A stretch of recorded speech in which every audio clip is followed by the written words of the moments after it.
ఇది చూసిన వైఎస్ జగన్మోహన్ రెడ్డి గారు కన్నీళ్లు పెట్టుకుంటున్నారు. వైసీపీ గుండెల్లో రైళ్లు పరిగెడుతున్నాయి. నారా చంద్రబాబు నాయుడు గారు అభివృద్ధికి శ్రీకారం చుట్టారు. అందరికీ నమస్కారం. Welcome to Andhra Chronicles. ఆంధ్రప్రదేశ్లోని అమరావతి మన రాజధానిగా ఉంటే అభివృద్ధి త్వరగా మెరుగుపడుతుంది అని కూటమి ప్రభుత్వం పదే పదే చెప్తున్నా కానీ అమరావతి మీద బురద జల్లాలి అని చూస్తున్నటువంటి వైసీపీ ఈరోజు కళ్ళల్లో నిప్పులు పోసుకుందని చెప్పుకోవచ్చు. ఈరోజే ఎందుకు అంటే అమరావతిలోని మొట్టమొదటి రాజధాని ప్రధాన కార్యాలయం మొదలైంది సిఆర్డిఏ.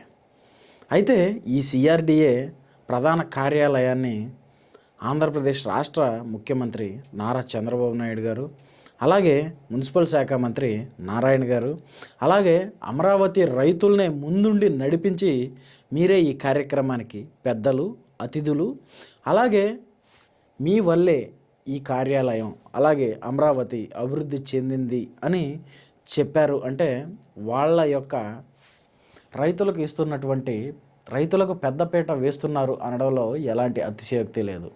అయితే మనం చూసుకుంటే నారా చంద్రబాబు నాయుడు గారిని కానీ లేదా కూటమి ప్రభుత్వాన్ని కానీ చూసుకుంటే నా పర్సనల్ ఒపీనియన్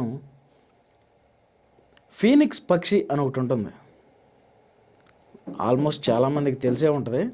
అయితే దాని యొక్క ప్రత్యేకత ఏంటి అంటే దానిని పూర్తిగా నిప్పుల్లో వదిలేసి కాల్చి చంపేసిన అది మరలా పుంజుకుని ప్రాణం పోసుకుని ఆకాశంలోకి మెరుపు వేగంతో తారాజువ్వల మెరుస్తూ దూసుకు వెళ్తుంది. అది ఆ ఫీనిక్స్ పక్షి యొక్క ప్రత్యేకత. అలాంటి ఫీనిక్స్ పక్షిలానే ఇప్పుడు అమరావతి దూసుకు వెళ్ళింది అని చెప్పుకోవచ్చు. ఎందుకు అంటే అమరావతి మృత్యు దెబ్బ, శవాల దెబ్బ, ఒక గుంట ప్రాంతం, దానిలో ఒక్క బిల్డింగు కట్టాలి అంటే జరగని పని అని వైసీపీ ముష్కరులు చేసినటువంటి అబద్ధపు ప్రచారం తప్పు అనేలా ఈరోజు కూటమి ప్రభుత్వం ప్రారంభోత్సవ కార్యక్రమాన్ని అంగరంగ వైభవంగా రైతులతోనే చేయించడం చూడడానికి కన్నుల విందులా అనిపించింది. అయితే దీనిలో మున్సిపల్ శాఖ మంత్రి నారాయణ గారు మాట్లాడుతూ ఇదంతా కేవలం నారా చంద్రబాబు నాయుడు గారి సారథ్యంలో అమరావతి రైతుల సహకారంతోనే సాధ్యమైందని, ఇందులో తమ యొక్క పార్టిసిపేషన్ ఎలాంటిది లేదు అని, చంద్రబాబు నాయుడు గారు కానీ అమరావతి రైతులు కానీ లేకపోతే ఇది ఖచ్చితంగా పూర్తయ్యేది కాదు. ఇప్పటి నుంచి అమరావతిలో రోజు ప్రారంభోత్సవాలు జరుగుతూ ఉంటాయి, అమరావతి అభివృద్ధి చెందుతుంది, ఆంధ్ర రాష్ట్ర ప్రజలు సుభిక్షంగా ఉంటారు అని ఆయన ఈ కార్యక్రమంలో భాగంగా తెలియజేశారు. అలాగే ఈ బిల్డింగ్ గురించి మాట్లాడుకోవాలి అంటే ఇది మొత్తం G+7. అయితే ఈ G+7లో ఏ బిల్డింగ్లు ఏ కార్యాలయాలు ఉంటాయి, ఎక్కడెక్కడ ఏమేమి విధించారు అని మనం చూసుకుంటే మొత్తం ఇది 4.32 ఎకరాల్లో నిర్మించారు. అంటే 4 ఎకరాల 32 సెంట్లో ఈ కార్యాలయాన్ని నిర్మించారు. మొత్తం 300 వాహనాలు పట్టే విధంగా పార్కింగ్, అలాగే గ్రీన్ ఏరియా అంటే చుట్టూ చెట్లు ఉండేలాగా ఆహ్లాదకరంగా, అండర్ గ్రౌండ్ డ్రైనేజీలు, అలాగే పారిశుద్ధ్య నీటిని పరిశుద్ధం చేసే విధంగా అక్కడ మిషన్లు ఏర్పాటు చేయడం, గ్రౌండ్ ఫ్లోర్లో కమాండ్ కంట్రోల్ రూమ్, అలాగే ఫస్ట్ ఫ్లోర్ కాన్ఫరెన్స్ హాళ్ళు, మీటింగ్ హాల్స్, సెమినార్ హాల్స్కి కేటాయించారు. 2, 3, 5 అంతస్తులు వచ్చేసి సిఆర్డిఏ కార్యాలయాలు, 4వ అంతస్తు వచ్చేసి మున్సిపల్ శాఖకు సంబంధించి, అలాగే 6వ అంతస్తులో Amaravati development corporation limited ADCL అన్నమాట.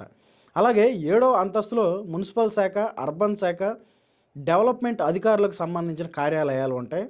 అలాగే ఈ సిఆర్డిఏ ప్రధాన కార్యాలయానికి వెనక మరో 4 బిల్డింగులు నిర్మించారు. అంటే మనం ఫ్రంట్ చూసుకుంటే ఏ షేప్లో ఎంట్రన్స్ ఉంటే దీని వెనక మరో 4 బిల్డింగులు ఆనుకుని ఉంటాయి.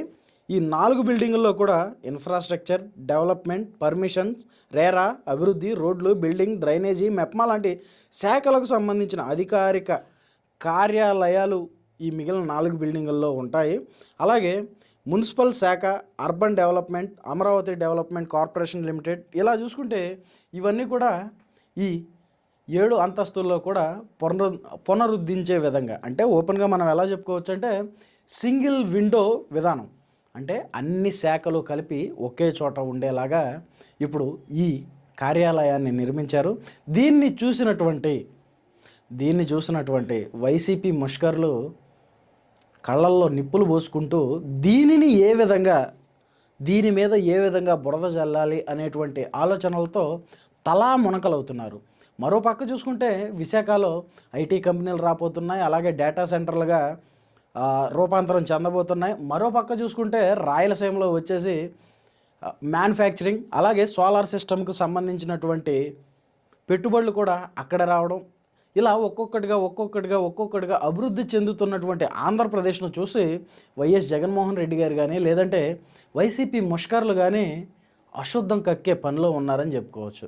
ఏది ఏమైనా కానీ ఇప్పుడు ఈ సిఆర్డిఏ ప్రధాన కార్యాలయం రాష్ట్రం మొత్తానికి ఒక ప్రతీకగా నిలవబోతుంది. అంటే మనం చూసుకుంటే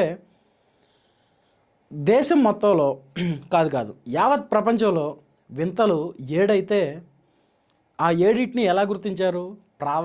ప్రధానంగా మనం చూసుకుంటే కొన్ని సెలెక్టెడ్ విషయాల వల్ల వాటిని వింతలుగా గుర్తించారు.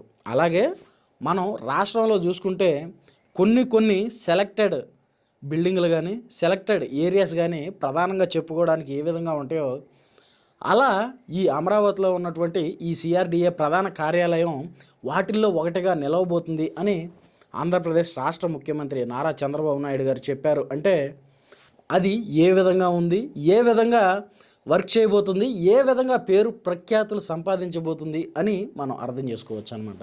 ఏది ఏమైనా కానీ ఇప్పుడు అమరావతి అభివృద్ధిలో మరో అడుగు ముందుకు వేసింది అనడంలో ఎలాంటి అతిశయోక్తి లేదు. మరి అమరావతిలో ఏపీ సిఆర్డిఏ కార్యాలయాన్ని ప్రారంభించడం మీకు ఎలా అనిపిస్తుందో మీ అభిప్రాయాన్ని కామెంట్ రూపంలో తెలియజేయండి. అలాగే ఇలాంటి political, current affairs, trending, breaking న్యూస్ల కోసం మన ఆంధ్ర క్రానికల్స్ ఛానల్ ఇప్పుడే సబ్స్క్రైబ్ చేసుకుని నోటిఫికేషన్ ఆన్లో పెట్టుకోండి. Thanks for watching. This is Rajesh signing off Andhra Chronicles. Thank you.